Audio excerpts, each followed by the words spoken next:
Je peux encore entendre les paroles de mon fils résonner dans mon esprit. Tu es un fardeau, maman.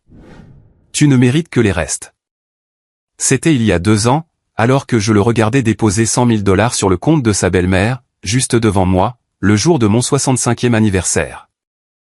Il m'a regardé droit dans les yeux à travers l'écran de son téléphone, affichant le reçu du transfert avant de me tendre une carte contenant un bon d'achat de 10 $. J'avais toujours cru que le lien entre une mère et son fils était sacré, indestructible. À 65 ans, j'ai appris de la manière la plus douloureuse que ce n'était qu'une illusion que j'avais entretenue. Richard était mon fils unique, né quand j'avais 23 ans. Son père a disparu avant même sa naissance, me laissant seul avec un bébé et des dettes qu'il m'a fallu des années pour rembourser. Fonctionnaire toute ma vie, j'ai économisé chaque centime possible. Alors que les autres femmes de mon âge renouvelaient leur garde-robe, voyageaient ou s'accordaient de petits luxes, j'ai tout investi dans Richard. École privée, cours d'anglais, séjour linguistique à l'étranger pendant son adolescence, et des études de médecine sans le moindre prêt. J'habitais un modeste appartement à la périphérie de Columbus. J'ai conduit la même voiture pendant 15 ans et j'achetais rarement de nouveaux vêtements. Tout cela pour que mon fils ait le meilleur. Et ce fut le cas. Richard a obtenu son diplôme avec mention et s'est spécialisé en neurochirurgie, mon argent payant chaque frais de scolarité, chaque livre, chaque instrument. Lorsqu'il est revenu de son internat, c'était un homme différent. Il a rencontré Camille, la fille d'un homme d'affaires influent, et a commencé à fréquenter des cercles sociaux auxquels je n'aurais jamais accès.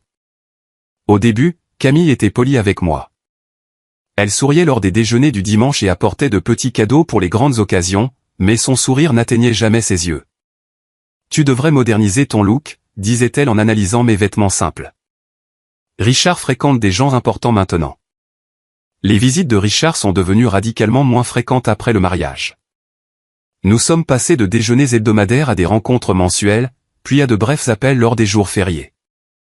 Quand j'appelais, il était toujours occupé. « Je ne peux pas parler maintenant, maman. J'ai des patients qui attendent. » Même lorsque j'avais besoin d'aide, comme lors de mon hospitalisation pour une pneumonie, il m'a envoyé de l'argent pour un taxi au lieu de venir me chercher.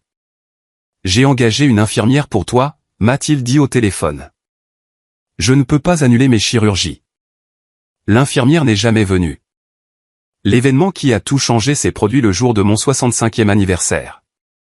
Richard et Camille se sont présentés à mon appartement sans prévenir. Pendant un instant, j'ai ressenti une lueur d'espoir. Peut-être s'était-il souvenu après tout. « Maman, il faut qu'on parle », a dit Richard, s'asseyant sur mon canapé usé sans même enlever son manteau, comme s'il craignait que la pauvreté soit contagieuse. Camille est restée debout, les yeux rivés sur son téléphone, visiblement ennuyée d'être là. « Nous achetons une nouvelle maison à Beverly Hills », a-t-il annoncé sans même me demander comment j'allais.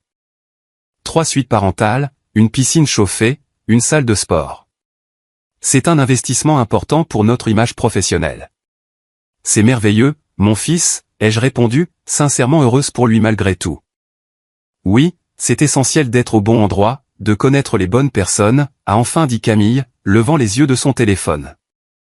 Ma mère nous a guidés là-dessus. Elle connaît tout ce qui compte en ville.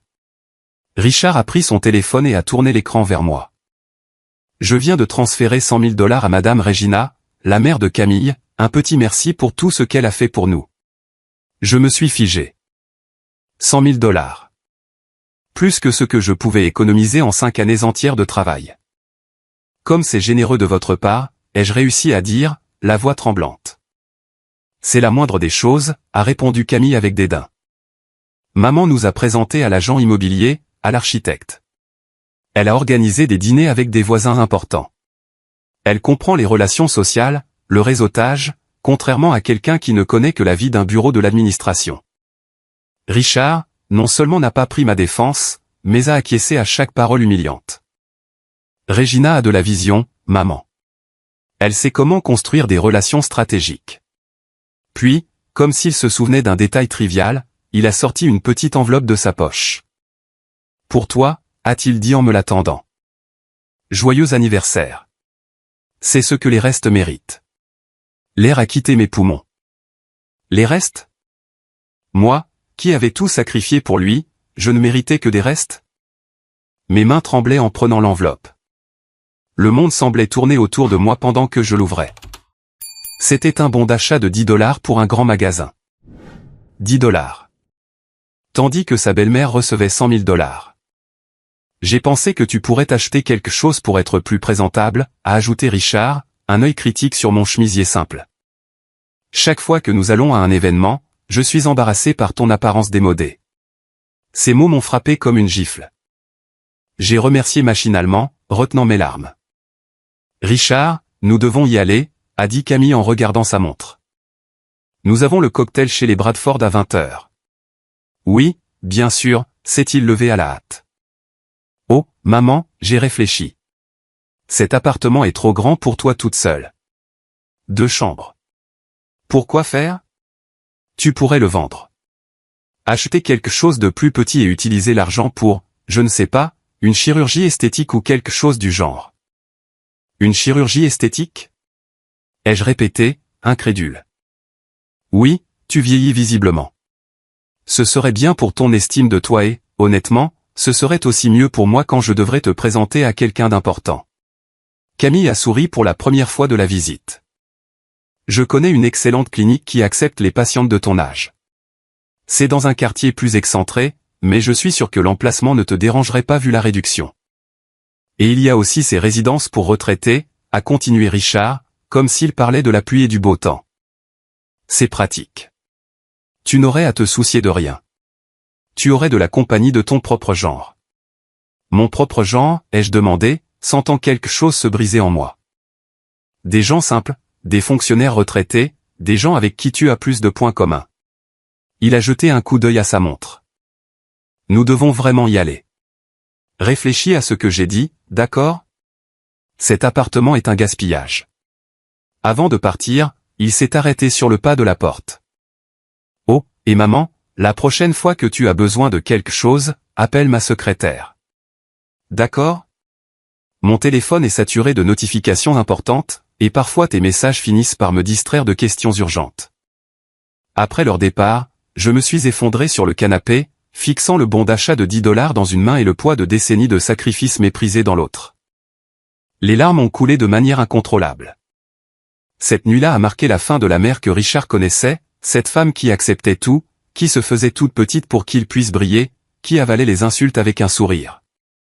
À sa place, une version de moi-même que je n'avais jamais connue est née. Une femme qui voyait enfin sa propre valeur. Je n'ai pas dormi cette nuit-là. Entre larmes d'humiliation et de rage, j'ai passé des heures à analyser chaque instant de ma vie où j'avais fait passer les besoins de Richard avant les miens. Chaque promotion que j'avais refusée parce qu'elle aurait nécessité des voyages fréquents. Chaque relation à laquelle j'avais renoncé parce que Richard avait besoin de mon attention exclusive. Chaque rêve reporté indéfiniment. Et pourquoi? Pour élever un fils qui me regardait comme si j'étais un embarras ambulant. Qui transférait 100 000 $ à sa belle-mère tout en me donnant un bon d'achat de 10 $, qui me suggérait de faire de la chirurgie esthétique pour ne pas lui faire honte. Le lendemain matin, les yeux encore gonflés, j'ai pris la première décision de ma nouvelle vie. J'ai ouvert mon ordinateur portable et je me suis connecté à l'application de ma banque. Sur l'écran, le solde de mon compte, 800 000 $. Richard n'avait aucune idée de ce que j'avais économisé. Pendant des années, j'avais menti sur ma situation financière.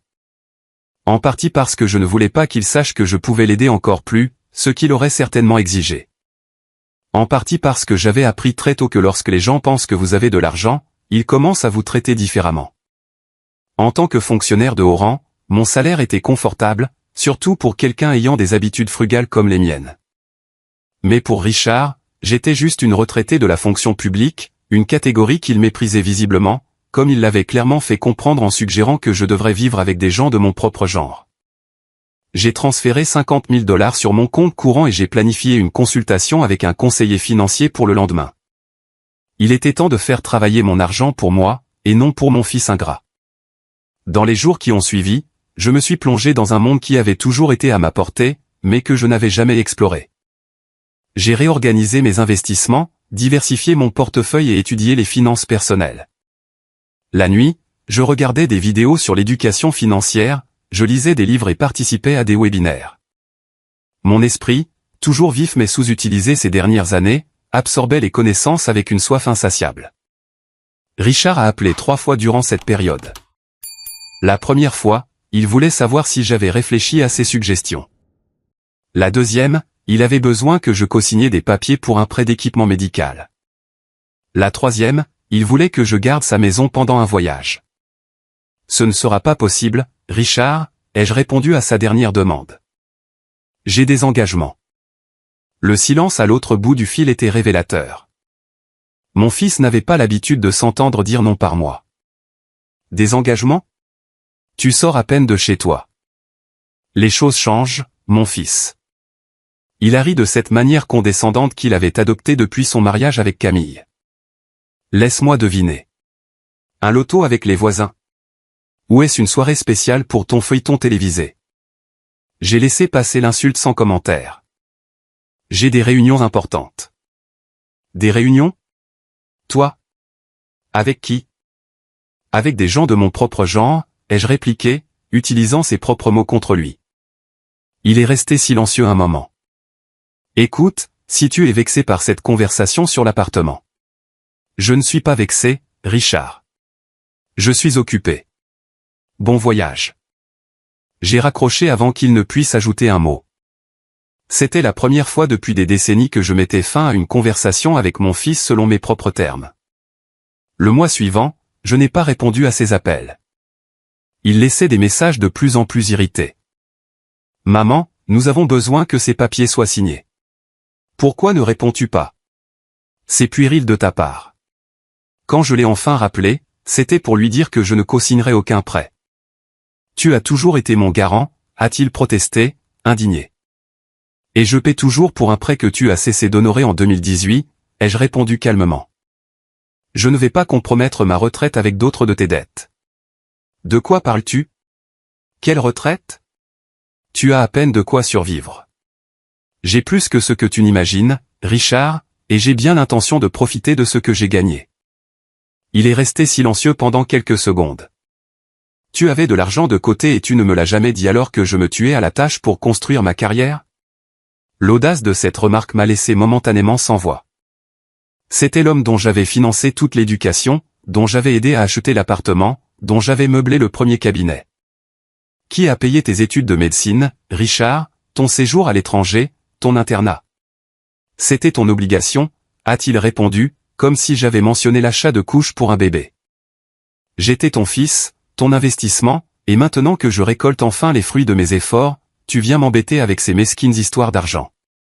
J'ai pris une profonde inspiration, contenant la rage qui menaçait de me consumer. Je ne vais pas me disputer avec toi, Richard. Ma décision est prise. Je ne serai plus garante pour quoi que ce soit. Tu vas le regretter, a-t-il menacé, la voix glaciale. Quand tu seras malade et seul, ne viens pas me supplier de t'aider. Comme quand j'avais une pneumonie et que tu m'as envoyé de l'argent pour un taxi au lieu de me rendre visite, ai-je demandé doucement. Il m'a raccroché au nez. Cette conversation, au lieu de me blesser, n'a fait que renforcer ma détermination. 3 mois après l'incident de l'anniversaire, j'avais un plan clair. Mes investissements affichaient des performances exceptionnelles. J'ai engagé un coach sportif pour améliorer ma santé, une conseillère en images pour renouveler ma garde-robe, et un agent immobilier pour trouver la maison de mes rêves. Je veux quelque chose qui s'impose, ai-je expliqué à l'agent, quelque chose qui reflète la réussite, la sécurité et le bon goût. Il m'a montré plusieurs propriétés, mais c'est la dernière qui a retenu mon attention. Une maison de 3 étages dans une communauté résidentielle haut de gamme. Coïncidence, la même communauté où Richard et Camille avaient acheté leur maison avec l'aide de sa mère. La propriété était affichée à 1 500 000 $. Je vais faire une offre, ai-je décidé le jour même. 1 400 000 $ au comptant. L'agent m'a regardé avec un mélange de surprise et de respect. Êtes-vous sûr de le pouvoir? Tout à fait sûr, les jeux interrompus, ouvrant mon application bancaire pour lui montrer le solde de mon compte d'investissement, désormais considérablement plus élevé grâce aux transactions fructueuses des derniers mois. L'offre a été acceptée en 48 heures. J'ai signé les papiers sans le dire à personne, pas même à ma meilleure amie Vera, la seule personne que j'avais gardée proche pendant cette transformation. Je ne lui dirai que le moment venu, et ce moment serait déterminé exclusivement par moi. 6 mois après ce funeste anniversaire, j'étais prête. La maison avait été entièrement décorée par l'un des meilleurs designers d'intérieur de la ville. Rien d'ostentatoire, mais indéniablement élégant et sophistiqué. J'ai acheté une nouvelle voiture. J'ai embauché une gouvernante et un jardinier. Ma garde-robe a été entièrement renouvelée avec des pièces de marque que Camille et sa mère adoraient exhiber. C'est alors que j'ai reçu un appel inattendu de Richard. « Maman, il faut qu'on parle de l'appartement », a-t-il dit sans même prendre la peine de me demander comment j'allais. J'ai trouvé un acheteur intéressé. Un acheteur pour mon appartement, ai-je demandé, sincèrement confuse. Oui, tu te souviens qu'on en avait parlé, de vendre et d'acheter quelque chose de plus petit. Eh bien, j'ai un collègue qui cherche un bien d'investissement dans ce quartier. Il propose un prix raisonnable vu l'état de l'appartement. L'audace était impressionnante. Et puis-je demander quel serait ce prix raisonnable ? 200 000 $. C'est une bonne affaire étant donné que l'immeuble n'a pas d'ascenseur et que la peinture est défraîchie.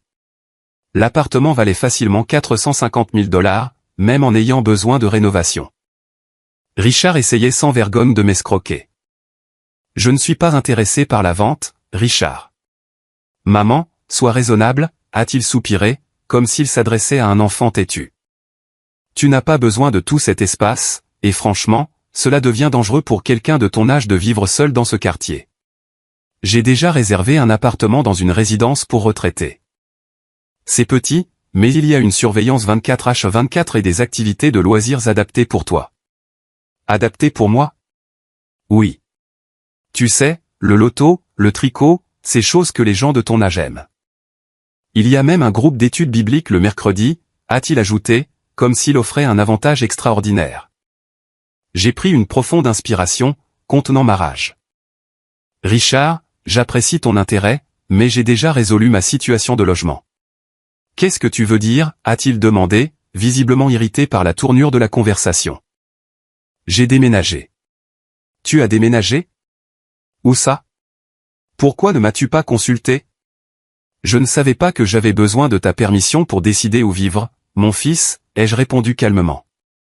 Ce n'est pas une question de permission. C'est une question de bon sens. Tu as 65 ans, tu vis avec une pension et tu prends des décisions majeures sans consulter personne. Alors, où as-tu déménagé d'ailleurs ? À Beverly Hills. Le silence à l'autre bout du fil fut absolu. Beverly Hills était précisément le quartier où lui et Camille avaient récemment acheté leur maison, le quartier le plus exclusif et le plus cher de la ville. C'est une sorte de mauvaise plaisanterie, a-t-il fini par demander, la voix tendue. Non, mon fils. J'ai acheté la maison au numéro 38. Au fait, j'ai cru comprendre que vous étiez au numéro 24. Nous serons voisins. Avec quel argent, a-t-il presque crié. Avec mon argent, Richard. De l'argent que j'ai mis de côté pendant des décennies pendant que tu me traitais comme une citoyenne de seconde zone. C'est impossible. Tu n'as jamais eu cette somme. Tu mens pour me provoquer. Pourquoi ne viendrais-tu pas prendre un café demain pour le constater par toi-même ? Ai-je suggéré, gardant ma voix calme. 16 heures serait parfait. Amène Camille si tu veux, et ta belle-mère aussi. Je suis sûr que Regina adorerait voir ma nouvelle maison. J'ai raccroché, éprouvant une satisfaction que je n'avais pas ressentie depuis des années. La graine était semée. Il ne me restait plus qu'à attendre la récolte. Le lendemain, à 15h45, je me suis positionné stratégiquement sur le balcon de ma nouvelle maison. Je voulais observer leur arrivée pour capturer l'instant précis où la réalité les frapperait. Je portais un tailleur en soie bleu marine, des bijoux discrets mais visiblement coûteux, et mes cheveux, coupés dans un style moderne mettant en valeur mes gris naturels, étaient impeccables. À 16h03, la voiture de Richard a franchi le portail que le vigile avait ouvert après mon autorisation préalable. J'ai vu son regard confus à travers le pare-brise alors qu'il descendait lentement l'élégante rue, cherchant le numéro 38. Lorsqu'il s'est enfin arrêté devant chez moi, son expression était inestimable, un mélange de choc, d'incrédulité et de quelque chose qui ressemblait presque à de la peur. Richard est sorti le premier, fixant la demeure de 3 étages et ses jardins méticuleusement entretenus comme s'il s'agissait d'une apparition. Camille est sortie juste après, lui murmurant quelque chose à l'oreille tout en désignant des détails de la propriété. À ma grande satisfaction, Regina, la belle-mère qui avait reçu les 100 000 $, était sur le siège arrière, le visage crispé dans une expression qui ne pouvait être décrite que comme de la pure envie. Maman, a appelé Richard, toujours debout près de la voiture comme s'il avait peur d'approcher.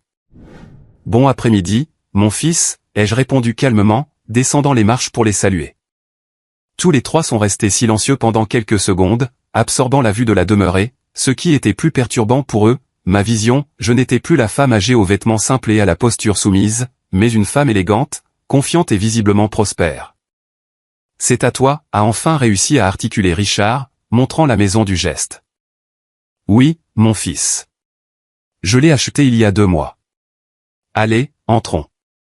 La gouvernante a préparé un délicieux café. Une gouvernante, a répété Camille, la voix d'un octave plus haute que d'habitude. Je les ai conduits le long de l'allée en pierre vers l'entrée principale. En ouvrant la porte, j'ai révélé un hall d'entrée à couper le souffle avec un sol en marbre, un escalier courbe menant aux étages supérieurs et des œuvres d'art originales sur les murs.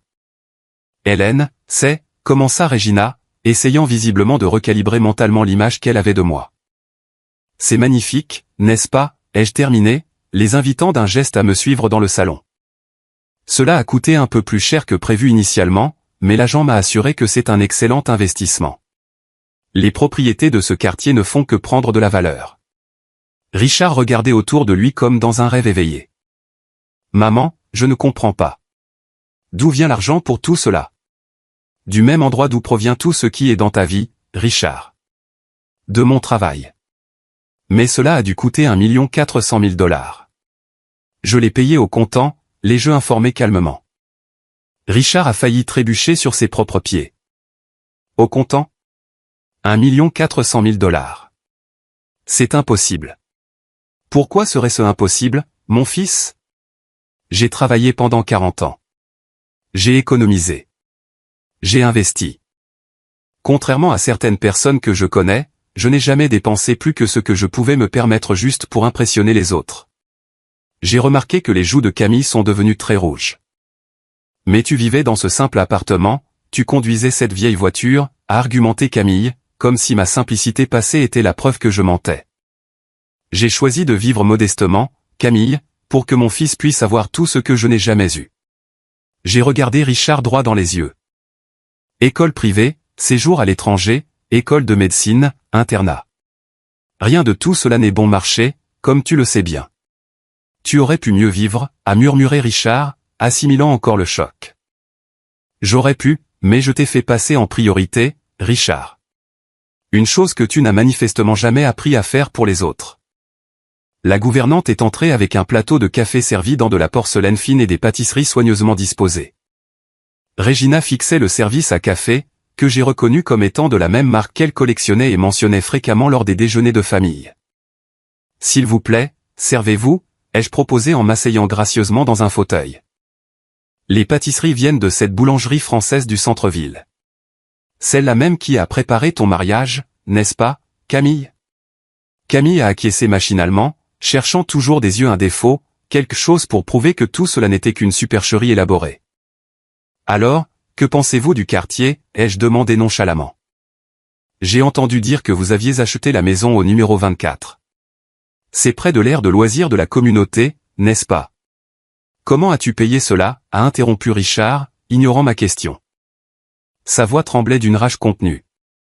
Et ne me resserre pas cette histoire d'économie.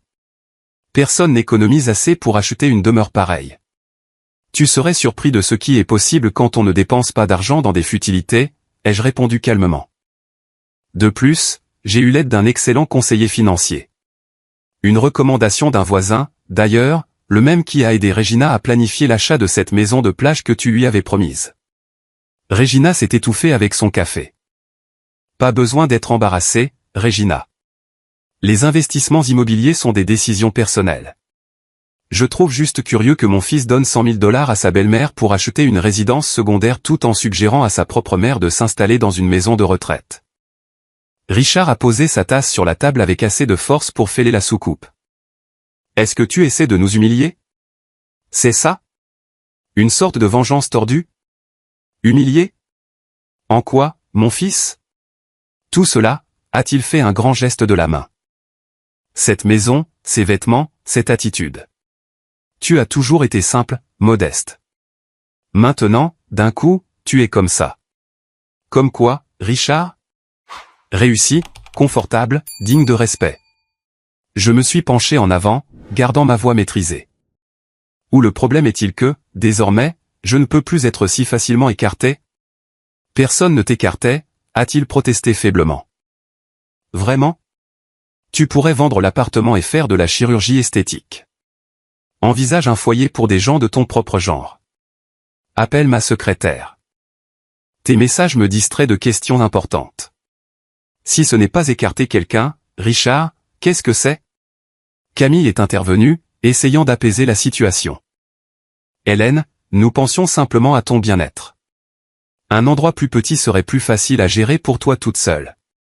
Et maintenant, je n'ai plus besoin de rien gérer toute seule, Camille. J'ai une gouvernante, un jardinier et un meilleur système de sécurité que le vôtre. Tout cela payé avec mon argent. Le même argent qui a financé la brillante carrière de mon fils ingrat. Regina, qui observait silencieusement la confrontation, a finalement pris la parole. Tu économisais de l'argent tout en vivant comme une personne humble. Pourquoi? Pourquoi pas? L'argent n'a pas besoin d'être exhibé pour avoir de la valeur, Regina.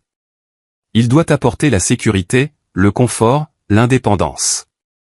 Des choses que j'ai découvertes bien plus importantes que les apparences. Richard s'est levé brusquement. Nous devons y aller. Tu as manifestement tout planifié pour nous humilier. Non, mon fils. J'ai planifié cela pour montrer ma valeur. À moi-même, avant tout. J'ai fait une pause, le regardant trembler de rage.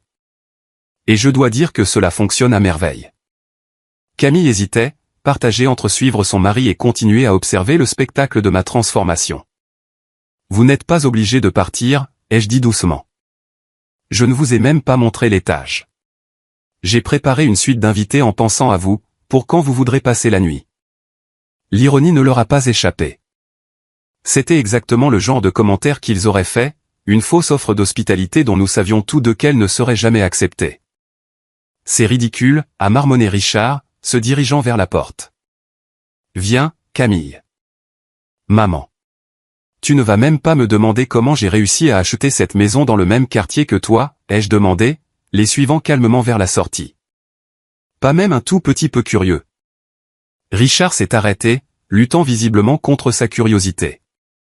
Comment, a-t-il finalement demandé sans se retourner. J'ai payé 100 000 $ de plus que le prix demandé, ai-je répondu avec un sourire. Le vendeur avait deux offres similaires, mais il a choisi la mienne parce qu'il voulait spécifiquement qu'une dame distinguée comme moi vive ici. Apparemment, certaines nouvelles familles du quartier faisaient mauvaise impression par leur comportement ostentatoire. Richard s'est retourné lentement, le visage tordu par la rage. Es-tu en train de sous-entendre que... Je ne sous-entends rien, mon fils. Je partage juste une anecdote amusante. Regina s'est raclé la gorge, visiblement mal à l'aise. Je pense qu'il est préférable que nous partions. Hélène, merci pour le café. Tout le plaisir était pour moi, Regina. Nous devrions planifier un déjeuner à l'occasion. Je peux te recommander un excellent conseiller financier si tu es toujours intéressé par cette maison de plage. Son visage est devenu rouge. De colère ou de honte, je n'en étais pas sûr. Probablement les deux. Après leur départ, j'ai regardé par la fenêtre alors qu'ils se disputaient vivement dans la voiture. Richard gesticulait furieusement.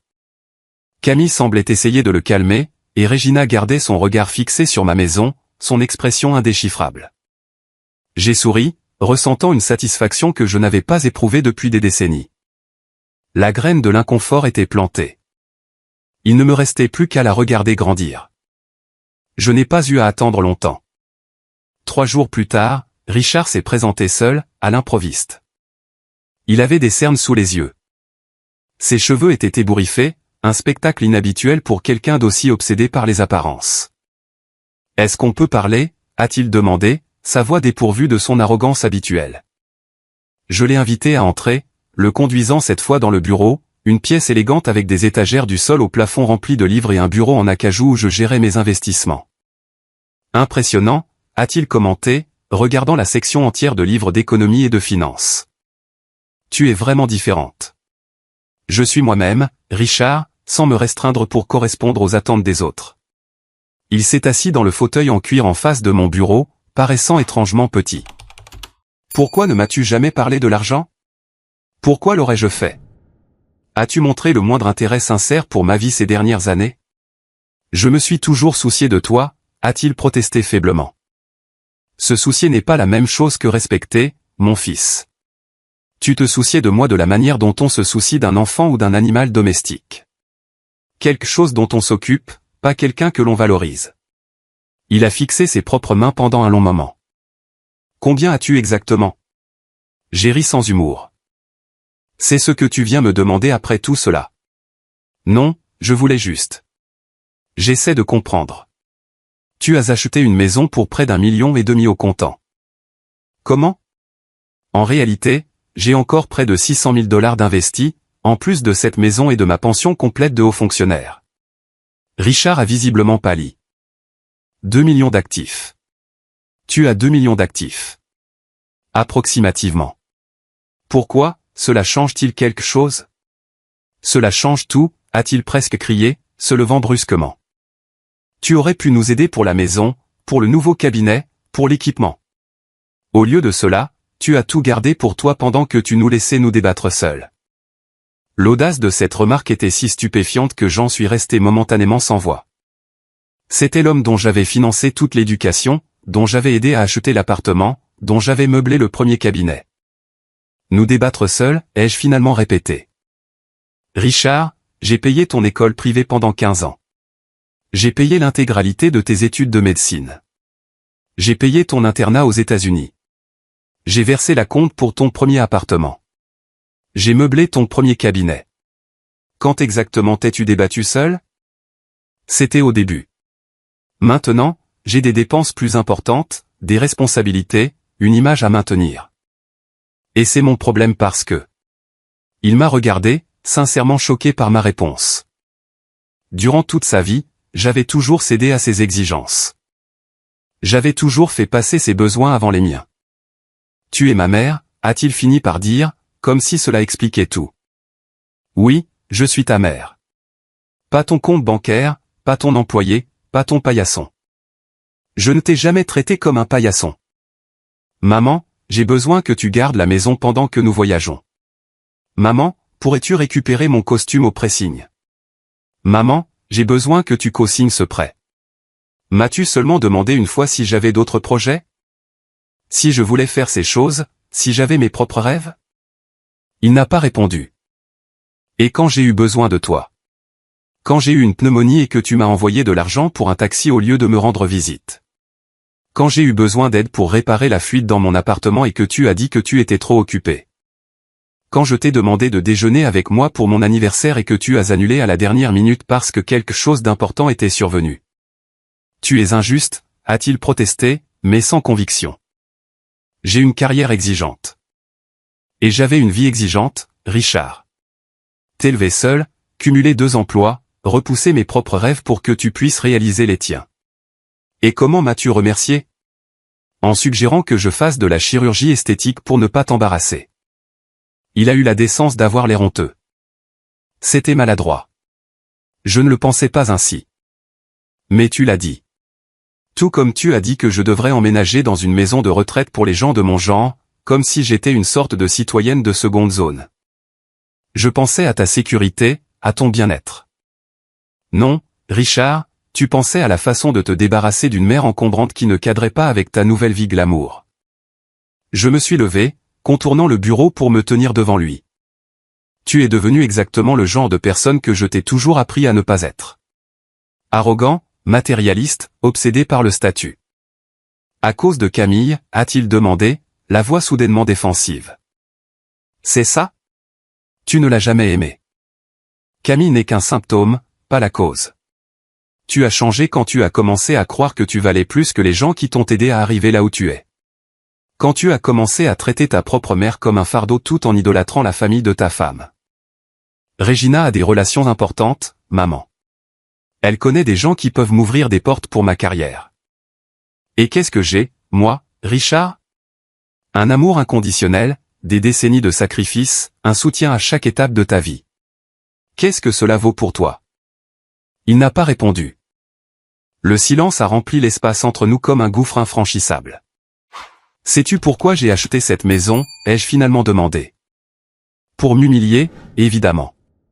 Pour prouver quelque chose. Non, mon fils. Je l'ai acheté parce que pour la première fois en 40 ans, j'ai décidé de vivre pour moi-même.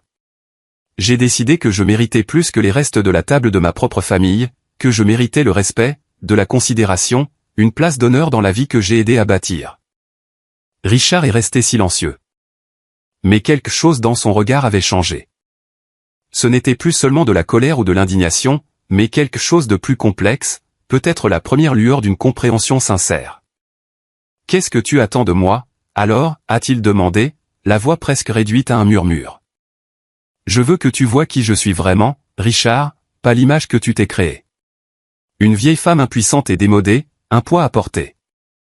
Je veux que tu comprennes que la valeur humaine ne réside pas dans la somme d'argent que l'on possède, dans les relations que l'on peut offrir ou les portes que l'on peut ouvrir. » « Et si je n'y arrive pas ?» a-t-il demandé, soudainement vulnérable. « S'il est trop tard ?» J'ai regardé mon fils, cet homme que j'avais élevé, aimé, pour qui j'avais tout sacrifié afin de le protéger, et j'ai ressenti un mélange de tristesse et de détermination. La visite de Richard a marqué le début d'une période étrange dans nos vies. Il n'est pas revenu les jours suivants, mais je sentais sa présence, ou plutôt, je ressentais les effets de son absence délibérée. Des voisins m'ont rapporté l'avoir vu conduire lentement devant chez moi, observant la maison comme s'il tentait de concilier cette élégante demeure avec la mère qu'il avait toujours jugée insignifiante. Une semaine plus tard, j'ai reçu un somptueux bouquet de fleurs accompagné d'une simple carte « Il faut qu'on parle, Richard ». Je n'ai pas répondu. Les fleurs étaient magnifiques, mais elles ressemblaient davantage à une tentative d'acheter son pardon qu'à de sincères excuses. 3 jours plus tard, il a réessayé, cette fois avec une boîte de chocolat fin provenant d'une pâtisserie française que j'avais mentionnée apprécier des années auparavant, bien avant qu'il ne commence à me traiter comme une nuisance. La carte disait « S'il te plaît, maman, 5 minutes ». Je n'ai toujours pas répondu. Ce n'était pas de la cruauté de ma part, mais de l'autopréservation.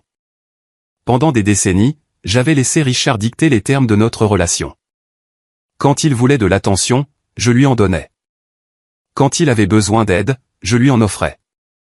Quand il m'écartait, je l'acceptais en silence. C'était terminé. Si nous devions reconstruire une quelconque relation, ce serait sur des bases plus égalitaires. Le 10e jour de son silence officiel, et après la 20e livraison de cadeaux et désormais de petites attentions quotidiennes laissées à ma gouvernante, j'ai reçu une visite inattendue. Camille était à ma porte, seule, visiblement nerveuse. « Hélène » m'a-t-elle salué formellement. « Est-ce qu'on peut parler ?»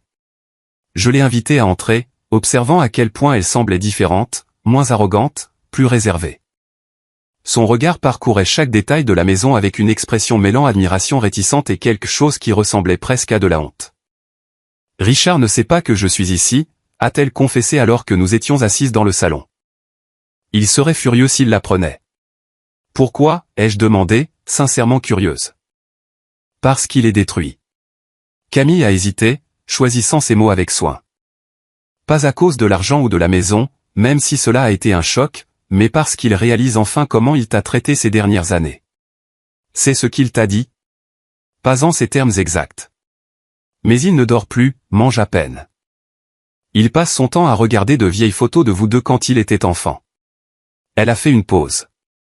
Je l'ai trouvé en train de pleurer dans le bureau hier soir, en regardant une photo de toi lors de son 10e anniversaire. Pour cet anniversaire, j'avais cumulé 2 emplois pendant 3 mois afin de pouvoir lui offrir la fête qu'il voulait avec tous ses amis d'école. Ce souvenir m'a procuré un élan de douleur. Richard est un homme fier, a continué Camille. Peut-être trop fier. Il ne sait pas comment s'excuser, surtout quand il sait que ce qu'il a fait est impardonnable. Et toi, ai-je demandé directement. As-tu également réalisé quelque chose sur la manière dont tu m'as traité? Camille a rougi profondément. Oui, j'ai été horrible avec toi, Hélène. Dès le début, je t'ai traité comme si tu avais moins d'importance, moins de valeur simplement parce que tu n'avais pas le statut social de ma famille ou du moins celui que je pensais qu'elle avait. Pensais? Elle a esquissé un sourire sans joie. Ma mère est furieuse depuis qu'elle a appris pour cette maison. Pas après toi, après mon père. Apparemment, ses investissements solides ne le sont pas tant que cela. L'entreprise est en difficulté depuis des années, et il le lui a caché. Camille a secoué la tête. L'ironie est que toi, qui as toujours vécu simplement et honnêtement, as plus de sécurité financière que mes parents, qui vivent en affichant leur richesse. L'argent est trompeur, ai-je commenté. Souvent, ceux qui l'exhibent le plus sont ceux qui en ont le moins. Je l'ai appris à mes dépens, a-t-elle hésité, nerveuse. Hélène, je sais que je ne mérite pas ton pardon. Je ne te le demande même pas. Je suis juste venu te dire que Richard est sincèrement désolé, même s'il ne sait pas comment l'exprimer. Et qu'attend-il de moi à présent? Mon argent? Non. Camille semblait sincèrement horrifiée. Il n'a même pas reparlé d'argent. Il veut juste retrouver sa mère. J'ai regardé Camille, cette femme qui, pendant des années, m'avait traité comme un obstacle encombrant, et j'ai vu quelque chose que je n'avais jamais remarqué chez elle auparavant. De la vulnérabilité, et peut-être même un remords sincère. Tu peux dire à Richard que je suis disposé à parler, ai-je finalement dit. Mais pas ici. Sur un terrain neutre. Il sera tellement soulagé. Merci, Hélène. Alors qu'elle s'apprêtait à partir, je lui ai posé une dernière question. Camille, pourquoi fais-tu cela? Est-ce Richard qui te l'a demandé? Elle s'est retournée, les yeux soudainement humides. Non, je fais cela parce que depuis 2 semaines, je ne reconnais plus mon mari. Parce qu'il ne sourit plus, ne dort plus, mange à peine. Parce qu'il regarde de vieilles photos et marmonne, comment ai-je pu lui faire ça? Parce que... Elle a hésité, déglutissant difficilement. Parce que quoi, ai-je insisté doucement. Parce que je suis enceinte. 3 mois. Et je ne veux pas que mon enfant grandisse en pensant qu'il est acceptable de traiter les gens de la manière dont nous t'avons traité. La nouvelle m'a frappé comme un coup de foudre. J'allais être grand-mère. Un petit enfant était en chemin. Une nouvelle vie qui n'était pas responsable des erreurs du passé. Félicitations, Camille, ai-je réussi à dire, ma voix plus douce que je ne l'aurais voulu. Merci. Nous ne l'avons encore dit à personne, pas même à ma mère. Elle a souri tristement. Après le départ de Camille, je suis resté assise seule sur le balcon, assimilant la nouvelle.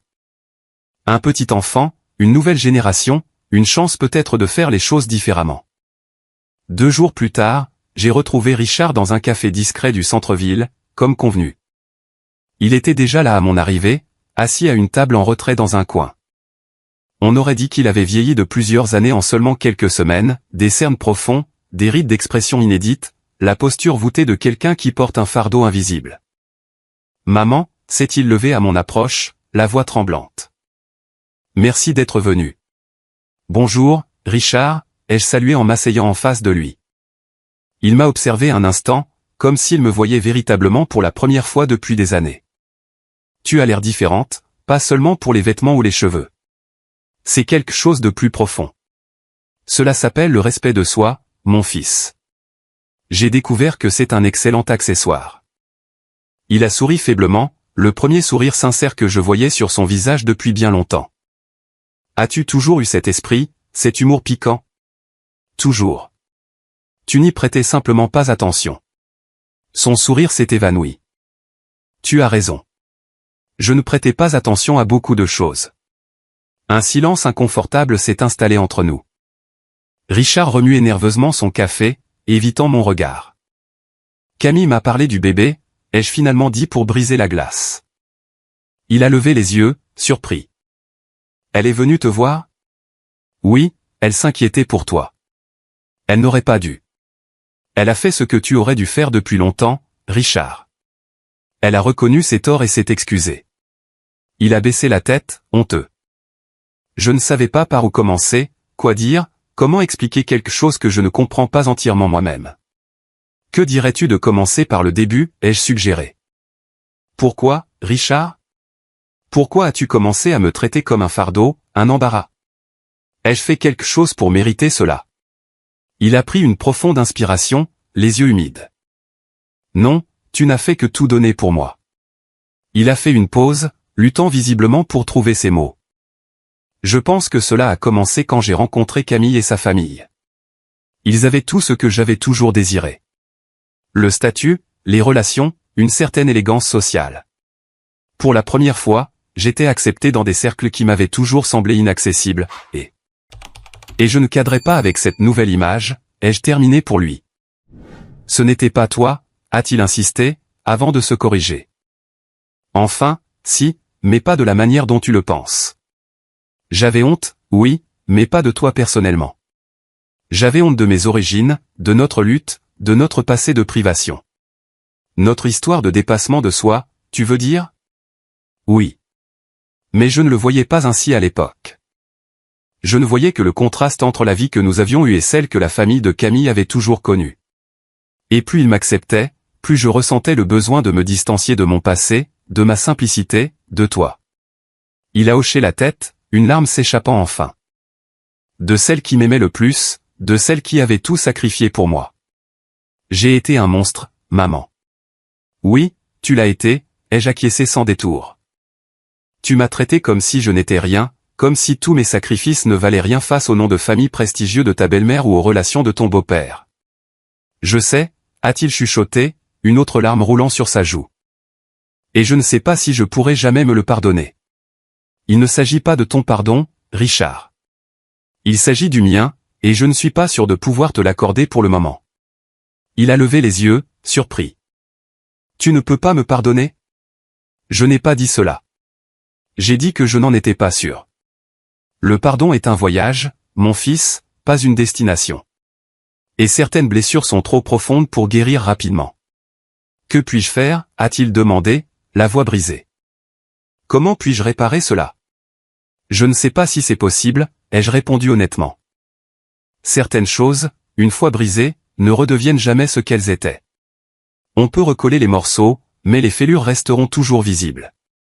Il n'y a donc aucun espoir pour nous? Je n'ai pas dit cela. J'ai dit que nous ne serions plus ce que nous étions avant. Peut-être pouvons-nous construire quelque chose de différent, de nouveau, basé sur le respect mutuel, et non sur l'obligation ou la culpabilité. Richard a hoché la tête lentement, assimilant mes paroles. Camille a dit que tu étais censée être la première au courant pour le bébé, si les choses avaient été différentes. Oui, elle l'a mentionné. Tu vas être grand-mère, a-t-il dit, comme s'il testait les mots. Oui, je le sais. J'ai fait une pause, pesant soigneusement ce que j'allais dire ensuite. Et quel genre de grand-mère serais-je, Richard? Celle à qui l'on rend visite pendant les vacances par obligation? Celle qui reçoit des photos de temps en temps mais qui n'est jamais réellement incluse ou présente dans la vie de cet enfant? Ou une véritable présence? Je veux que tu fasses partie de sa vie, pour de bon. Vouloir est facile, Richard. Agir en conséquence est la partie difficile. Il a tendu une main hésitante à travers la table, un geste suppliant. Est-ce qu'on peut essayer? S'il te plaît, pas pour ce que j'ai fait ou n'ai pas fait, mais pour ce que nous pouvons devenir à partir de maintenant. J'ai regardé cette main, la même main que j'avais tenue lorsqu'il avait fait ses premiers pas, la même main que j'avais embrassée le jour de sa remise de diplôme, la même main qu'il avait si souvent retirée de la mienne récemment. Lentement, j'ai posé ma main sur la sienne. Nous allons essayer, ai-je finalement accepté. Pas pour toi. Pas pour moi, mais pour cet enfant qui s'annonce. Elle mérite de connaître sa grand-mère, sa véritable grand-mère, pas la caricature que tu t'étais créée. Richard a serré ma main, ses larmes coulant désormais librement. Merci, maman. Je vais essayer d'être meilleur pour toi, pour mon enfant, pour tout le monde. N'essaie pas, ai-je répondu fermement. Sois-le. Il y a une différence. Dans les mois qui ont suivi notre conversation au café, j'ai été témoin d'une transformation progressive chez Richard. Les changements ont commencé subtilement. Des messages plus fréquents pour prendre de mes nouvelles, des invitations sincères à déjeuner ou dîner, de petits gestes pleins de considération. Ce ne fut pas un processus parfait. Il y eut des rechutes, des moments où l'ancien Richard refaisait surface, comme lorsqu'il supposait automatiquement que je serais disponible pour garder sa maison pendant un déplacement professionnel, ou lorsqu'une remarque condescendante sur ma sophistication nouvellement acquise lui échappait. Mais contrairement à avant, il remarquait désormais ses erreurs, s'excusait et s'efforçait de faire mieux. Camille, étonnamment, a été un moteur essentiel dans cette évolution. À mesure que sa grossesse avançait, elle semblait de plus en plus déterminée à nouer une relation authentique avec moi. Cela a commencé par de petites invitations pour l'aider à choisir les couleurs de la chambre du bébé, ou pour l'accompagner à ses examens prénataux lorsque Richard ne le pouvait pas. Je sais que je ne mérite pas ta générosité, m'a-t-elle dit lors d'une de ses sorties, mais merci de m'accorder une seconde chance.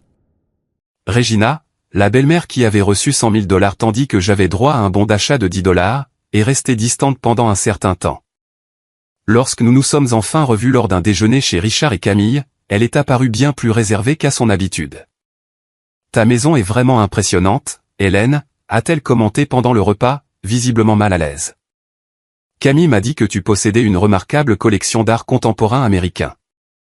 En effet, ai-je répondu calmement.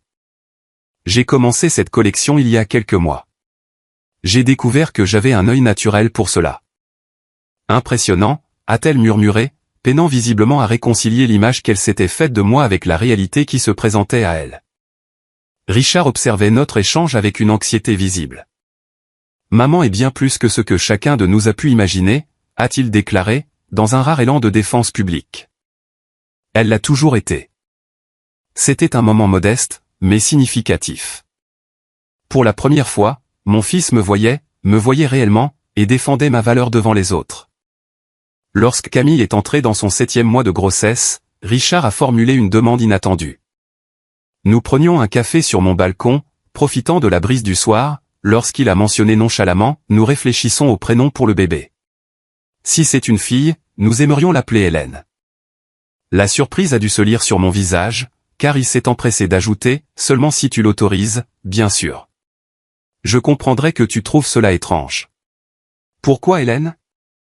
Ai-je demandé, m'efforçant de garder ma voix stable malgré l'émotion soudaine.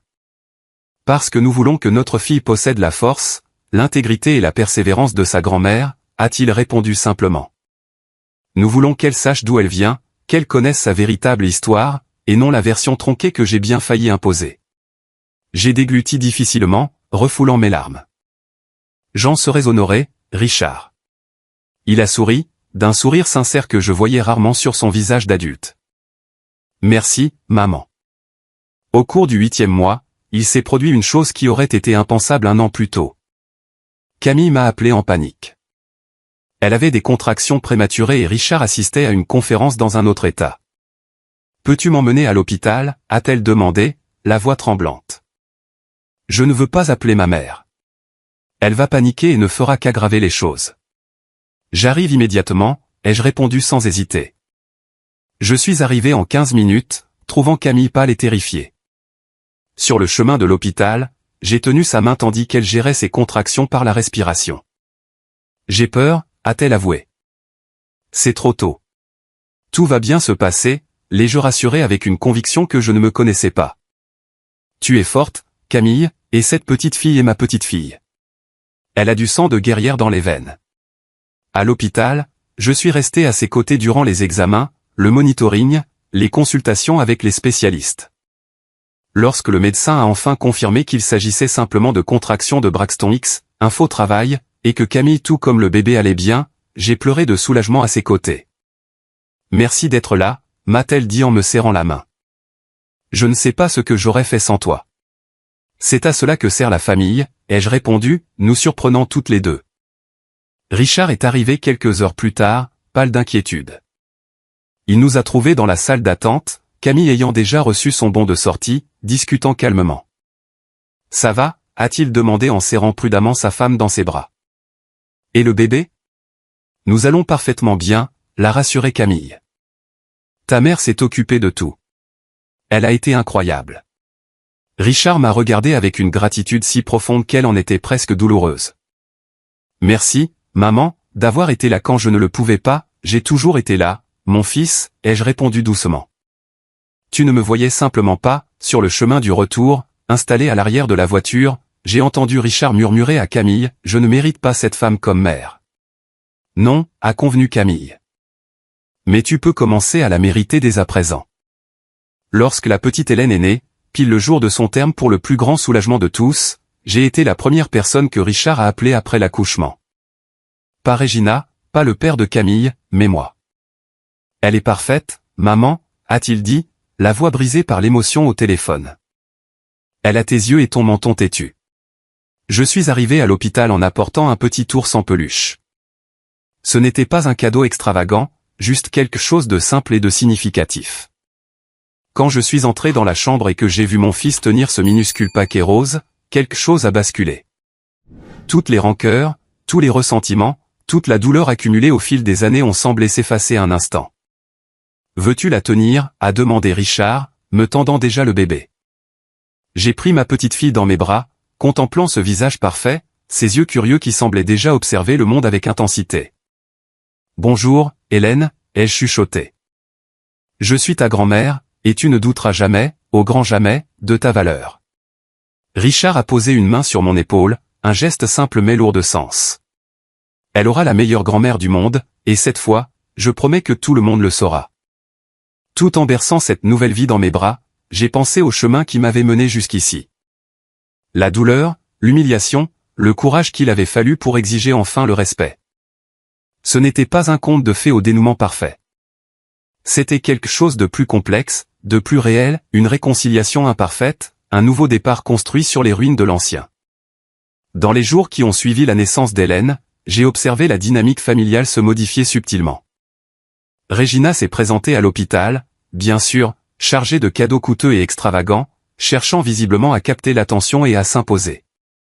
Mais j'ai remarqué que Richard et Camille maintenaient des limites fermes, polies mais sans équivoque. « Maman, nous apprécions ces vêtements de créateur, mais nous n'en avons vraiment pas besoin d'autant, » a dit gentiment mais fermement Camille. « Hélène va grandir vite, et nous préférons des choses plus pratiques pour l'instant. »« Mais elle doit être présentable » a protesté Regina, jetant un regard lourd de sens vers le simple ours en peluche que j'avais apporté. L'apparence est importante dès le plus jeune âge. L'apparence est la moins importante des qualités que nous souhaitons enseigner à notre fille, a répliqué Richard, à ma grande surprise. Nous voulons qu'elle apprécie le fond plutôt que la forme, exactement comme ma mère l'a toujours fait. La stupeur sur le visage de Regina était impayable. Ce qui m'a encore plus surprise, c'est que Richard n'a pas reculé ni adouci sa position comme il l'aurait fait autrefois. Lorsqu'ils sont rentrés chez eux avec le bébé, j'ai été invité à rester quelques jours pour les aider. J'ai d'abord hésité, ne voulant pas m'imposer, mais Camille a insisté. « S'il te plaît, Hélène » a-t-elle demandé avec une sincérité qui m'étonnait encore. « J'ai besoin de quelqu'un qui comprenne vraiment les bébés, pas de quelqu'un qui veut juste afficher sa petite fille sur les réseaux sociaux. » J'ai accepté, et ces journées ont été révélatrices. J'ai vu à quel point Richard s'efforçait sincèrement d'être un père présent, même épuisé après de longues journées à l'hôpital. J'ai vu Camille lutter contre ses propres insécurités, essayant d'être une mère différente du modèle qu'elle avait connu. Et j'ai vu comment, en silence, ils commençaient tous deux à m'estimer non pas simplement comme une grand-mère bien pratique, mais comme une source de sagesse et de soutien. « Comment faisais-tu quand j'étais bébé ?» m'a demandé Richard une nuit alors qu'il tentait de calmer une Hélène en larmes et inconsolable. « Étais-je comme ça moi aussi ? Pire, ai-je répondu avec un sourire. Tu ne te calmais que lorsque je te chantais cette vieille berceuse. Tu te souviens de celle que ma grand-mère m'avait apprise. » Richard m'a regardé, un souvenir lointain remontant dans ses yeux. Celle avec les étoiles et les petits bateaux. C'est celle-là. Tu t'en souviens encore? J'ai tendu les bras, prenant la petite Hélène. J'ai commencé à chanter doucement la même mélodie qui avait bercé mon fils des décennies plus tôt. Le bébé s'est arrêté de pleurer presque instantanément, ses petits yeux fixés sur moi alors que ma voix et un léger balancement l'apaisaient. « C'est presque magique », a murmuré Camille, observant la scène avec admiration. « Ce n'est pas de la magie », ai-je répondu. « C'est de la connexion. C'est un amour inconditionnel qui se transmet de génération en génération. » Richard contemplait la scène, des larmes au bord des yeux. Plus tard, alors que Camille et Hélène s'étaient enfin endormies, il m'a trouvé dans la cuisine en train de préparer du thé. « Maman » a-t-il commencé, la voix tremblante. « Comment peux-tu être là à nous aider après tout ce que nous t'avons fait ?» J'ai réfléchi mûrement avant de répondre. « Je ne suis pas là pour toi, Richard, ni même pour Camille. Je suis là pour Hélène, pour moi-même, et pour le genre de famille que je souhaite aider à construire à partir de maintenant. Tu ne m'as toujours pas complètement pardonné, a-t-il observé. Ce n'était pas une accusation, juste un constat. Le pardon est un processus, mon fils, pas un événement unique. Je suis en chemin, mais certaines blessures mettent très longtemps à cicatriser complètement. Il a hoché la tête, acceptant ma franchise. Sais-tu ce qui me fait le plus mal? Ce n'est pas seulement la manière dont je t'ai traité ces dernières années. C'est de penser à tout ce que j'ai perdu. Les conversations que nous aurions pu avoir, les conseils que j'aurais pu recevoir, les moments que j'ai gâchés parce que j'étais trop occupé à essayer d'impressionner des gens qui ne se souciaient pas réellement de moi. On ne peut pas rattraper le temps perdu, ai-je répondu doucement. Mais nous pouvons décider de la manière dont nous utiliserons le temps qu'il nous reste. Penses-tu que nous pourrons un jour avoir la relation que nous aurions dû avoir? J'ai regardé mon fils, non plus le neurochirurgien arrogant qui m'avait humilié le jour de mon anniversaire, mais l'homme vulnérable et repentant qui s'efforçait de retrouver son chemin. Non, ai-je répondu honnêtement. Nous ne pouvons pas avoir la relation que nous aurions dû avoir, mais nous pouvons construire quelque chose de nouveau, basé sur ce que nous sommes aujourd'hui, et non sur ce que nous étions hier. Il a assimilé mes paroles en silence, avant de hocher la tête. Merci de ne pas m'avoir abandonné, maman, même quand je le méritais. Dans les mois qui ont suivi, notre relation a continué d'évoluer, non sans difficulté, bien sûr. Il y eut des obstacles, des retours occasionnels aux vieux réflexes. Richard avait encore des éclairs d'arrogance. Camille laissait parfois transparaître des traces de l'élitisme dans lequel elle avait été élevée, mais la différence cruciale résidait dans le fait que désormais, lorsque cela se produisait, il y avait une prise de conscience. Il y avait des excuses sincères. Il y avait un réel effort pour s'améliorer. Regina, en revanche, a eu plus de mal à s'adapter. Le changement de dynamique familiale, où elle n'était plus la figure matriarcale suprême, la mettait visiblement mal à l'aise. Hélène passe beaucoup de temps avec le bébé, l'ai-je entendu commenter un jour auprès d'une de ses amies. C'est presque comme si elle essayait de s'approprier ma petite fille. Notre petite fille, Regina, ai-je corrigé calmement, entrant dans la pièce à ce moment précis. Et je ne m'approprie personne. Je suis simplement une grand-mère. Elle a rougi, prise au dépourvu. Je ne voulais pas dire. C'est juste que tu sembles très présente ces derniers temps. Tout comme toi, ai-je répliqué, gardant ma voix neutre. Heureusement, Hélène a assez d'amour pour toutes ses grand-mères. C'était un petit moment de confrontation, mais révélateur. Regina a réalisé qu'elle ne pouvait plus parler de moi comme si j'étais absente, ni me dénigrer sans conséquence. La situation financière de Regina et de son mari a également connu d'importants bouleversements durant cette période. Les difficultés que Camille avait évoquées sont devenues publiques lorsque l'entreprise de son père a déposé le bilan. Soudain, les déjeuners extravagants et les cadeaux onéreux ont cessé. La maison de plage, qui n'avait jamais été achetée, est devenue un rêve encore plus lointain. Nous traversons une phase de restructuration, expliquait Regina, s'efforçant de sauver les apparences. C'est juste un problème temporaire de trésorerie. Mais les rumeurs dans leurs cercles sociaux racontaient une toute autre histoire, celle d'investissements ratés, de dettes accumulées, d'une façade de prospérité qui masquait des années de mauvaise gestion financière. Dans un étrange retour des rôles, Richard et Camille venaient désormais parfois en aide à Regina et son mari, non pas avec de grosses sommes comme les 100 000 $ qu'ils lui avaient offerts autrefois, mais par de petits gestes pratiques, payer un dîner, proposer de régler certaines factures. C'est ironique, n'est-ce pas, m'a fait remarquer Camille un après-midi alors que nous regardions Hélène jouer dans mon jardin. Mes parents semblaient toujours si invincibles, comme si l'argent et le statut social étaient garantis. À présent, je vois bien que tout cela n'était qu'une illusion. L'argent est ainsi fait, ai-je répondu, songeant à mes propres choix de vie. Il va et vient. Ce qui reste, c'est le caractère, les liens que nous tissons, l'impact que nous laissons sur les vies que nous touchons. Camille m'a regardé avec une expression mêlant admiration et tristesse. Tu as toujours su cela, n'est-ce pas? Pendant que nous étions tous occupés à courir après le statut social, tu bâtissais quelque chose de réel. Ce ne fut pas toujours un choix conscient, ai-je admis. Au début, j'ai économisé par nécessité. Plus tard, par habitude. Ce n'est que récemment que j'ai réalisé que j'avais construit de la sécurité là où d'autres ne construisaient que des apparences. Pour les 2 ans d'Hélène, Richard et Camille ont organisé une célébration intimiste, réservée à la famille proche et à quelques amis chers. Et à ma grande surprise, j'ai été invité à participer aux préparatifs dès le départ. Nous voulons quelque chose de porteur de sens, pas d'ostentatoire, a expliqué Richard. Quelque chose qui reflète de vraies valeurs, pas une fausse sophistication. La fête s'est déroulée dans mon jardin, un choix qui aurait été impensable un an plus tôt. Regina s'est présentée avec un cadeau emballé de manière élaborée, une poupée importée très chère qu'Hélène était trop jeune pour apprécier. Elle s'attendait visiblement à être le centre de l'attention. À la place, elle a pu constater à quel point sa fille et son gendre avaient changé, comment cette petite fête était empreinte de sens plutôt que d'extravagance, et comment la grand-mère maternelle, autrefois un embarras à cacher, était désormais traitée avec un respect évident. Ses opinions écoutées, sa présence visiblement chérie. Après le départ des invités, il ne restait plus que nous, Richard, Camille, la petite Hélène et moi, assis sur le balcon alors que le soleil se couchait. « Merci, maman », a dit doucement Richard, brisant le silence confortable.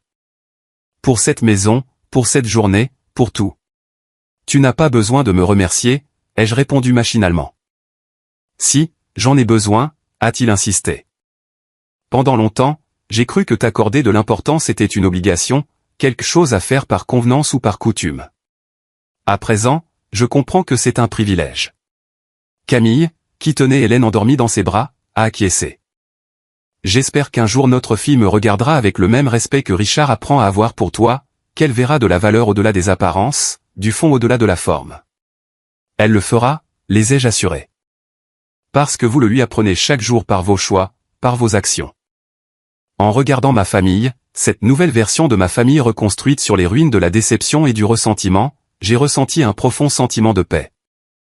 Ce n'était pas un dénouement parfait. Richard avait encore un long chemin à parcourir pour prouver la constance de son remords.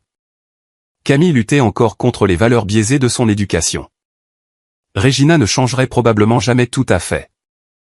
Mais quelque chose de fondamental s'était produit. J'avais retrouvé ma voix, ma force, ma dignité. Je n'étais plus la mère embarrassante à dissimuler, la vieille femme à tolérer, la parente pauvre dont on a honte. J'étais Hélène, une femme de valeur méritant le respect, capable de poser des limites et de défendre sa propre importance. Et ma petite fille, la petite Hélène, grandirait en le sachant. Elle grandirait en voyant sa grand-mère comme un modèle de force, et non comme une note de bas de page dans l'histoire de la famille. Elle grandirait en comprenant que la véritable valeur découle du caractère, non d'un compte en banque. Que le respect se gagne par les actes, et non par les apparences. 1 an et demi après la naissance d'Hélène, ma vie avait trouvé un nouvel équilibre. Ma relation avec Richard et Camille continuait de se développer, toujours imparfaite, encore ponctuée de rares moments de tension, mais sans conteste bien meilleur. La petite Hélène, qui gazouillait désormais ses premiers mots et faisait ses premiers pas incertains, était devenue une présence constante dans mon foyer. Richard et Camille me l'amenaient régulièrement, la laissant souvent sous ma garde pendant qu'ils faisaient des courses. « Es-tu sûr que cela ne te dérange pas ?» demandait toujours Camille, même si elle connaissait la réponse. « Me déranger ? Ce sont mes moments préférés de la semaine, répondais-je honnêtement. La relation entre Richard et Regina, en revanche, s'était notablement refroidie. Non pas sous mon influence, je n'ai jamais demandé ni suggéré qu'il s'éloigne de sa belle-mère, mais comme une conséquence naturelle du changement de ses propres perspectives. Elle fait encore des commentaires condescendants sur ta simplicité, m'a-t-il dit un après-midi, visiblement agacé après un déjeuner chez ses beaux-parents. Comme si vivre sans ostentation était une sorte de défaillance morale. Regina est le produit de son éducation, tout comme nous le sommes tous, ai-je répondu, m'efforçant de garder une certaine hauteur de vue. Elle mesure la valeur des gens à ce qu'ils peuvent afficher, et non à ce qui importe vraiment. Malgré tout, je n'ai pas besoin d'exposer ma fille à ces valeurs, a-t-il affirmé fermement. C'est dans ce contexte que j'ai reçu une visite inattendue. J'étais chez moi en train d'organiser des albums de photos de la petite Hélène lorsque ma gouvernante a annoncé « Madame Regina est là, madame. Elle dit qu'elle doit vous parler de toute urgence. » Surprise, j'ai autorisé son entrée. Regina est apparue sur le pas de la porte du salon, visiblement mal à l'aise, paraissant plus âgée que la dernière fois que je l'avais vue. Son air habituel de supériorité avait fait place à quelque chose qui ressemblait presque à de l'humilité. « Hélène » a-t-elle salué formellement. « J'espère que je ne te dérange pas, pas du tout » ai-je répondu, l'invitant à s'asseoir d'un geste. « Aimerais-tu un café ?» Elle a acquiescé, visiblement nerveuse, pendant que nous attendions que la gouvernante apporte le plateau. Un silence pesant s'est installé entre nous. Regina regardait autour d'elle, observant les détails de mon salon, le mobilier élégant mais sans ostentation, les œuvres d'art soigneusement sélectionnées, cette atmosphère de prospérité tranquille. « Tu as une très belle maison » a-t-elle finalement commenté. Chaleureuse et pourtant sophistiquée. Merci, ai-je répondu, sincèrement surprise par le compliment. Le café est arrivé, et après quelques instants de conversation superficielle, Regina en est enfin venue au motif de sa visite. Je suis venue te demander ton aide, a-t-elle dit brusquement, semblant forcer les mots à sortir. Et je sais que je n'ai aucun droit de te demander cela, étant donné comment les choses se passaient autrefois. J'ai attendu en silence, lui laissant l'espace nécessaire pour poursuivre. La situation financière de mon mari s'est considérablement détériorée, a-t-elle expliqué, les yeux fixés sur sa tasse de café. L'entreprise a fait faillite. Nous vendons la maison pour éponger les dettes, et je ne sais pas quoi faire. Cette confession a visiblement dû lui coûter énormément. Pour une femme qui avait construit toute son identité autour du statut social et de l'apparence de la richesse, admettre la ruine financière s'apparentait presque à un aveu de défaite morale. Je suis vraiment désolé d'apprendre vos difficultés, ai-je répondu sincèrement. Mais je ne comprends pas comment je peux t'aider. Elle a pris une profonde inspiration, comme pour rassembler son courage. J'ai besoin de conseils sur la façon de vivre avec moins, sur la façon de gérer de vraies finances, et non de simples apparences.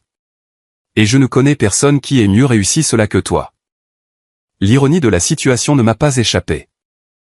La femme qui m'avait méprisé pour ma simplicité venait à présent me demander conseil sur la manière de vivre sans ostentation. Es-tu en train de me demander des conseils financiers, ai-je demandé, voulant m'assurer d'avoir bien compris.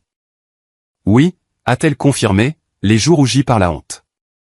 Richard a mentionné que tu avais un conseiller financier exceptionnel, et que même avant cela, tu avais toujours été prudente avec l'argent. J'ai pesé sa situation un instant. Il aurait été facile, tentant même, de refuser, de lui renvoyer un peu de cette froideur et de ce dédain qu'elle m'avait témoigné durant des années. Mais quel genre d'exemple cela donnerait-il à ma petite fille? Quelle leçon cela transmettrait-il sur la compassion et le dépassement de l'adversité? Je peux te présenter mon conseiller, ai-je dit finalement, et je peux partager avec toi quelques stratégies qui ont fonctionné pour moi au fil des ans. Regina a levé les yeux, visiblement surprise par ma volonté de l'aider. Je t'en serai extrêmement reconnaissante. Mais je dois te poser une question, Regina. Viens-tu à moi uniquement par nécessité financière, ou y a-t-il autre chose? Elle est restée silencieuse un long moment, semblant sous-peser la question. Au départ, oui, c'était par nécessité, a-t-elle fini par admettre. Mais il y a autre chose.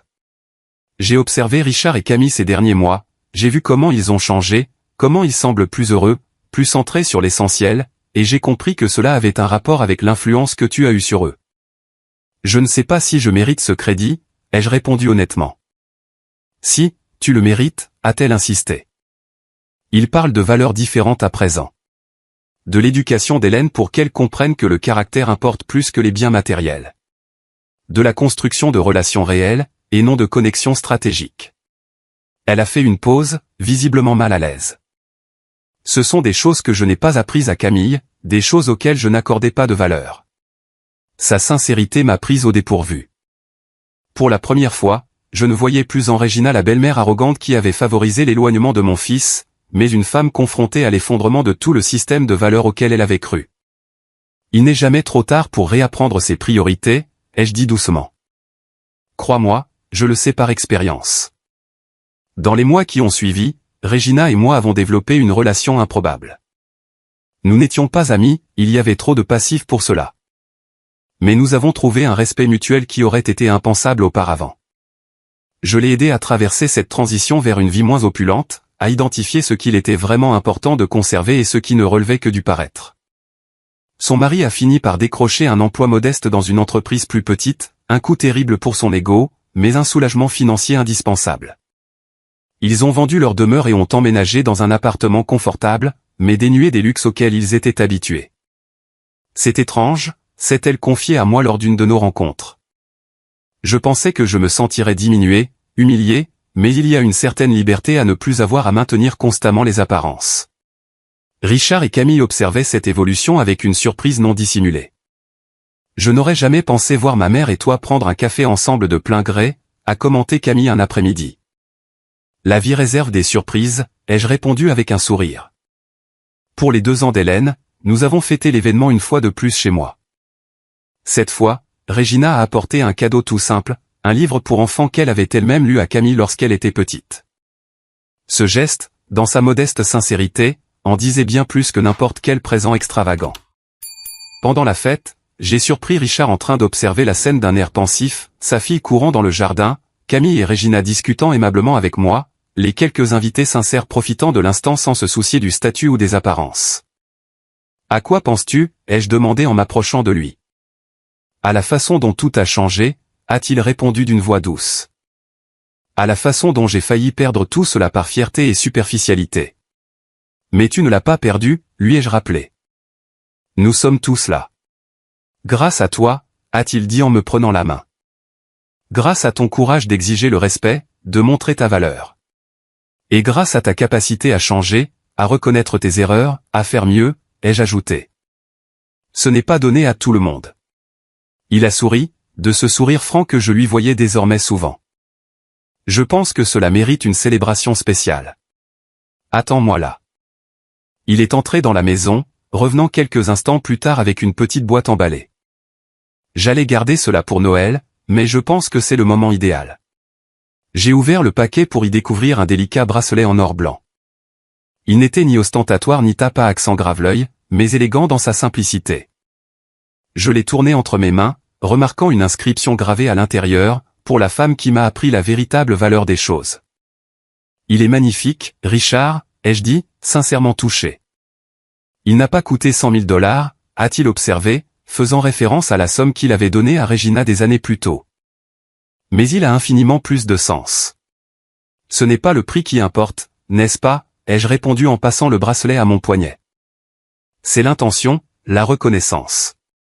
Il a hoché la tête en signe d'assentiment. Je le sais à présent, et j'espère bien l'enseigner à Hélène moi aussi. En regardant ma famille, cette nouvelle version de ma famille réunie, j'ai ressenti un profond sentiment de gratitude. Non pas pour l'argent qui m'avait permis d'acheter cette maison et de contraindre mon fils à me voir enfin. Non pas pour la douce revanche d'afficher ma valeur à ceux qui m'avaient rabaissé, mais pour l'ensemble du chemin parcouru, les douleurs qui m'avaient fortifié, l'humiliation qui m'avait appris à m'estimer et, par-dessus tout, le courage que j'avais trouvé à 65 ans pour dire enfin, je mérite mieux que cela. Ce bon d'achat de 10 $ pour mon anniversaire, comparé aux 100 000 $ offerts à Regina, avait été la plus grande humiliation de ma vie. Mais aujourd'hui, avec le recul, je réalisais que cela avait aussi été le plus beau des cadeaux, le catalyseur qui m'avait poussé à voir ma propre valeur, à l'exiger des autres et à rebâtir ma famille sur des fondations plus solides que le statut ou les apparences. À 67 ans, j'avais enfin trouvé non seulement le respect des autres, mais quelque chose de bien plus précieux encore, le respect de moi-même.